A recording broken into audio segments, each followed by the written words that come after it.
Et si, au cœur de notre rire, se cachait quelque chose de sombre, un instinct ancien, un écho de cruauté que la civilisation a seulement maquillé de décence, ce rictus qui surgit quand l'autre chute, cette chaleur malsaine dans la poitrine lorsque le malheur frappe celui que l'on envie en silence.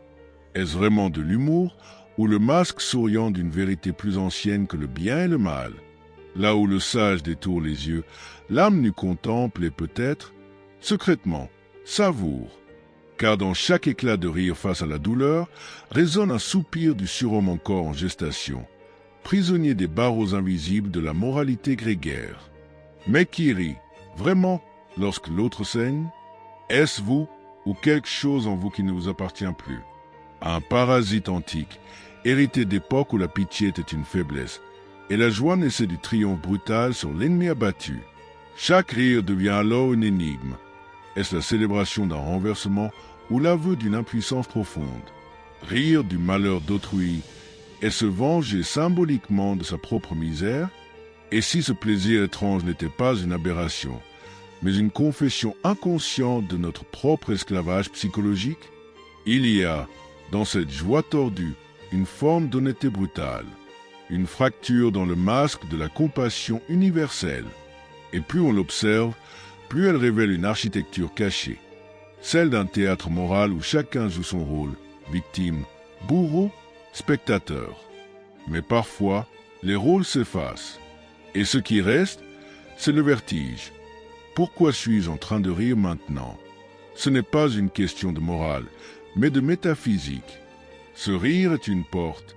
Il ouvre sur l'abîme de notre propre architecture intérieure, là où le chaos rit de l'ordre et la vérité se travestit pour être supportable. Pouvons-nous, alors, prétendre être libres, si notre joie est encore dictée par la douleur de l'autre? Ou bien est-ce précisément sa capacité à rire de ce qui est interdit qui révèle la dernière trace de liberté, l'étincelle d'un esprit qui refuse les chaînes du dogme sentimental? Peut-être que ce rire honteux, caché, étouffé sous les convenances n'est pas un défaut moral, mais un signal d'alarme. Le témoin rouge d'une humanité mutilée, affamée de sens, en quête d'un miroir où enfin se regarder sans phare. Alors, osez rester, non pour juger, mais pour écouter cette voix étrange en vous, celle qui rit quand tout crie au scandale. Ne fuyez pas cette joie perverse. Elle vous montre quelque chose, non sur les autres, mais sur vous. Vous croyez avoir tout compris du bien, de l'empathie, de la décence. Et si ce que vous appeliez vertu n'était qu'un voile posé sur une bête qui, malgré tout, continue de sourire? Rire du malheur d'autrui. Ce n'est pas un acte, c'est un aveu, un murmure primitif qui traverse les couches épaisses de la morale comme une lame tiède perce un tissu humide. Ce rire-là, personne ne l'enseigne, il surgit, brutalement, comme si quelque chose de très ancien en nous se réveillait soudain. Il n'obéit pas à nos principes, il ne suit pas nos sermons. Il est l'enfant illégitime de notre inconscient, celui que nous avons enfermé au fond du grenier, celui qui griffe encore la porte la nuit, même après des années de silence. Pourquoi rions? Non pas du malheur, mais de ce que ce malheur révèle de nous, de notre supériorité momentanée, de notre soulagement secret, de cette étrange consolation. Ce n'est pas moi, pas cette fois. Et ce rire devient alors le soupir d'un esclave qui a vu un autre tomber avant lui. Une joie honteuse, mais une joie quand même. Il y a dans chaque éclat de rire une faille. Et dans cette faille, un monde caché. C'est là que s'épanouit cette joie perverse, tapie dans l'ombre de nos sourires polis. Elle ne demande pas la permission. Elle jaillit comme une vérité brutale, intransigeante, insupportable. Elle se loge dans les recoins de notre esprit, là où les regards ne vont jamais. Vous souvenez-vous de la première fois que vous avez ri d'une chute, d'une humiliation, d'une punition qui ne vous était pas destinée? Ce n'était pas de la cruauté. C'était une reconnaissance instinctive. Quelque chose en vous, sans mots, sans filtre, s'est reconnu dans l'échec de l'autre.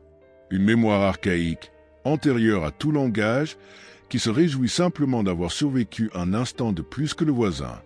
Ce n'est pas le malheur de l'autre qui provoque le rire, c'est l'interruption momentanée de notre propre angoisse. Et cela, personne ne veut l'admettre. Car admettre cela, c'est fissurer l'image qu'on entretient de soi. C'est trahir le personnage de compassion que l'on s'efforce de jouer. Mais que reste-t-il quand on racle le vernis? Un être nu, contradictoire, qui se débat dans une jungle de règles et de pulsions. Et dans cette jungle, la joie perverse est un feu de camp, un lieu interdit où l'on se réchauffe en secret. Il ne s'agit pas de dire que ce rire est bon, ni qu'il est mauvais. Il est. Il est la preuve vivante que notre humanité ne se résume pas à nos idéaux, mais aussi à nos fêlures. Il est le miroir tendu à la face de celui qui croit être pur. Et plus on l'observe, plus il tremble. Ce n'est pas un rire innocent. C'est un rire qui dit « Je suis comme ça, même si je vous ai toujours dit le contraire. » Et alors, lentement, quelque chose bascule. L'angoisse devient conscience.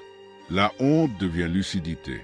On comprend que le rire n'est pas seulement un divertissement, c'est un symptôme.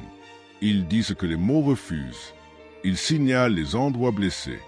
Il parle pour l'enfant humilié, pour l'adolescent rejeté, pour l'adulte brisé qui n'a jamais pu crier sa douleur. Il parle avec des dents. Il dit ce que l'on a été forcé d'enfouir. Rire du malheur d'autrui, parfois, c'est rire de notre propre douleur projetée sur un autre écran. Une vengeance symbolique, un cri silencieux, un soulagement nerveux. Et dans cette spirale, le spectateur cesse d'être un simple observateur. Il devient témoin de son propre théâtre intérieur, là où chaque rire est un acte de reconnaissance inconsciente, une confession sans prêtre, un miroir sans filtre, un vertige sans rampe. Mais que faire alors de ce rire? L'étouffer serait inutile. Le condamner serait malhonnête. Le comprendre, peut-être, serait le premier pas vers une réconciliation. Car dans cette joie perverse, il y a aussi une possibilité, celle de descendre au fond du puits, non pour y noyer notre honte, mais pour y écouter enfin les voix enfouies.